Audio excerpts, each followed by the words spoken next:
What's up? Man, glad to have you on. Glad to have you on. But yeah, I wanted to kind of come back in this full circle and do a cigar with the Serviceman, and hopefully do more of them. Because in the first episode that I talked about was how when I got out, I was struggling really bad. I wanted to retire and I got hurt. They pushed me out and I just felt like expendable. You know, I was just couldn't take it. Exactly how you feel. One day at the VA in Little Rock, I come across a veteran and we ended up, I seen he was struggling. It's not like he just left the bar. I was like, hey, you want to go outside and have a cigar? He was like, yeah. And we went out, we ended up having a cigar, laughing, talking for hours. Yeah. And right then I realized, that just the communication, and then I could go on serving by working with veterans. Absolutely. So tell me a little bit about, your service and how were you? Let's get joined in 06. I did 6.5 years total out of net year contract. I medical out after my third tour. Hit by 93 times. And then, I felt kind of the same thing. When I got out, it was kind of expendable. They just kind of pushed you out. There's no transition. No. And, they expect you to be an adult about it, but it's hard. You live your whole life that way. And so when I got out, almost the same thing. I was struggling real hard, struggled for years. Yeah. But finally got to up the VA the way I should have. And, doing good now. Yeah. But it was rough. And, you feel like a sense of pride and accomplishment. You feel like a sense of belonging. You're 17. You're somebody. 24, you're somebody. Yeah. And then you get out and you're nobody. Right. You have no experience. That's tough. You have nothing. Definitely how it feels, especially like when you go in, and basically they kind of break you down. You're built up, and like everybody around you has that same built value system. Right. You kind of know that everybody's the same, and then when you get out, it's like, the guy next to you, you're like, I don't know, but you know what I mean? It's hard, that trust is... The hard thing for me was like, by the time I got out, I had 3 tours from my belt. I mean, I was an E5, and I'm 24 years old. And I was leading the crew and having full squad behind me. And then I got out, and I'm just nobody. I mean, all that experience is useless, more or less. But whereas, the day before, you were, E5, I was expected. Over men, Yeah. That's part of being part of unit and stuff. It's an identity. Oh, absolutely. And it's hard to get out and use that purpose and identity. Especially when you get out. I'm doing the way you did, the way I did. Like you get out, you're sub. You're like, fuck, I don't know. Yeah. I'm this. Yeah. No, yeah. And then I bounced around trying to find that sense of purpose and all that again. It led me down so many bad roads. In the military, we talked a little bit about this earlier. You're taught. Kind of like suck it up, these things, and then when you get out, it's kind of hard to put forth the effort to go and seek out the services. Well, and it gets you feel a sense of shame. You feel like you don't deserve it. I mean, because you're thinking to yourself, oh, well, it's not that bad. I can deal with this. I can deal with this. My buddy lost his leg. You probably felt the same way. Yeah. I mean, there's a ton of resources out there, and that's what, I found out after I got started doing this. But when you're just kind of starting out and you may not know that, they're hard to find, Yeah, you think the government's not out to fuck anybody. I mean, but they're also not in the business to give away free money without evidence. And so you gotta advocate for yourself. Exactly. You gotta advocate for yourself.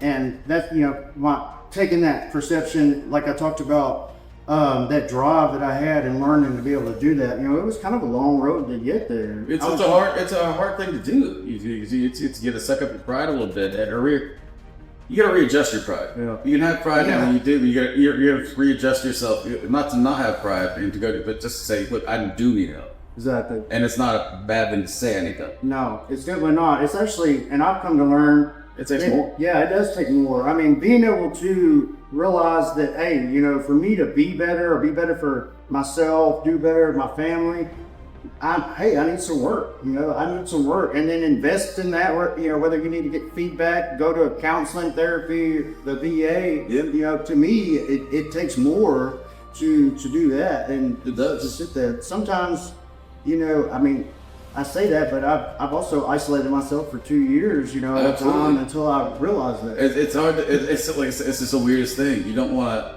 You feel guilty doing it until you realize that, no, I do need the help. And then it's a hard road to hoe. If you don't have a support system when you get out, you don't have a big system that understands you. It's hard to even experience that. and put into words how that feels. Because you come back, you might necessarily have a family that understands, or you've lost your whole support system.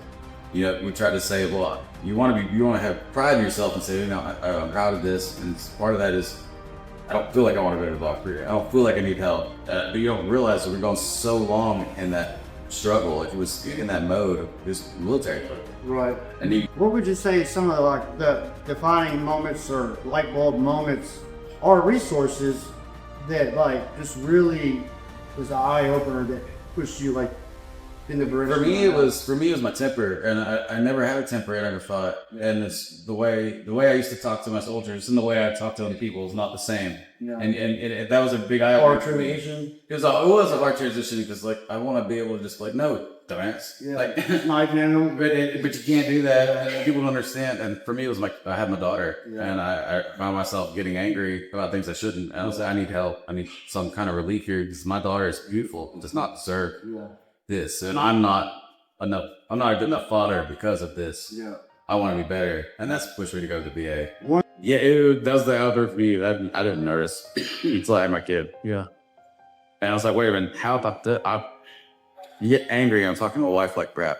I'm getting angry, and I got a 2-year-old right here, and she doesn't know anything. And I love this girl more than anything in my whole world. Why am I so angry? And that thing it ends up pushing people away or can. It's not even really directed at them. It's internal. It's irritated yourself. Yeah. And it spills over, and you mad yourself that you don't even know why you're mad. Exactly. And that's the worst part. You can't process it. We don't know. But you can't do it by yourself. Right. And I don't even know why you're angry. You're just like, oh my God, I don't want to be this person. Exactly. I don't know who I wouldn't know who I am anymore. Exactly. And then, especially if the veterans isolating them, they start getting into that where I don't even know who I am, the identity, that's whenever it can go real dark real fast with, turning to suicide or the adults of suicide.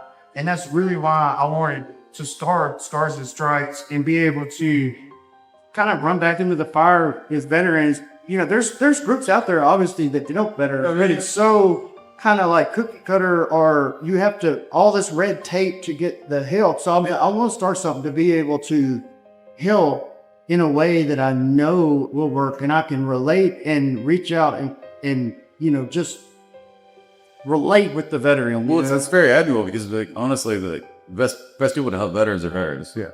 Because people, it's hard to, other people help us, obviously, and they got the best sparks. Yeah, that's compassion. It's hard to understand. It's hard to explain to you unless you haven't been there. It's hard for another person to understand. And the best help you could possibly get is other veterans. That changed my life, really. Getting a good group of other people that I knew that were veterans together, and just getting together, it'd be something super Spain was hard on Tuesday. What? Just now people you can understand and say, look, man, I'm struggling this week. And I'm struggling too. You share your kind of struggles a little bit. It helps a lot. Yeah. One of the things that I struggle with, of course, this year in my mental health stuff is, I get major depressive, lows. And actually one of the things that helps and I have to force myself to do is that, communication with others, the social interaction, because it bumps your serotonin up. And it sucks in the moment because you're like, God, I do not want to go to bed, and I do not want to go to this meeting, and I do not want to do this, and you want this, but then it's over, and you're like, I feel so much better. Absolutely. And absolutely. Get the sense of purpose and accomplishment back. Yeah, just the sense of community. That's the biggest thing I missed when I got out. It's like I had 235 other brothers I could for anything. Yes. And I got out and I felt like I had nothing. And I didn't, my unit was not here. Right. And I didn't have a lot of family. And coming back, I'm like, been gone from all your friends that you work with. I was like, good for 6 years. You come back and all your friends moved on. Right. And it's different. It's just it's a dislocation, it feels like. One thing, speaking on that, so one thing that all the strangers they meet, whenever you go away, and we said all your friends, so you have this picture. I don't think you realize this picture of what home was like when you left, snapshot. And that's how it is throughout, lying up. But when you come back, it's obviously not like that. But it's such a disrupt. It's hard. It's hard too because you think, especially if you're deployed, you got this picture. What are you fighting for? It's a picture in your head. You're like, I'm fighting for that subway across the street. I'm fighting for my buddies hanging out. Betty Lou on the 50-yard line. I'm fighting for those people, and you come back, and all those people are still here. Yeah. But their life went on. Right. Their life for you, life paused for however long, and these people are just. It's not that they don't love you. It's not that they want to be your life. It's just you. Life goes on. Yeah, life obliged you. Yeah. It's hard. Yeah, so my name's Steve Luke. This is Cigars with the Serviceman. And I think you guys are going to keep on doing these, right? Yeah. So we plan on having some more Cigar to Servants. So if you're a serviceman, you want to come on an episode, reach out, let us know. If you're a family member or a provider that works with the veterans, reach out, let us know. If you want to come on and tell your story. This is Cigars and Stripes Unfiltered. Thank you guys.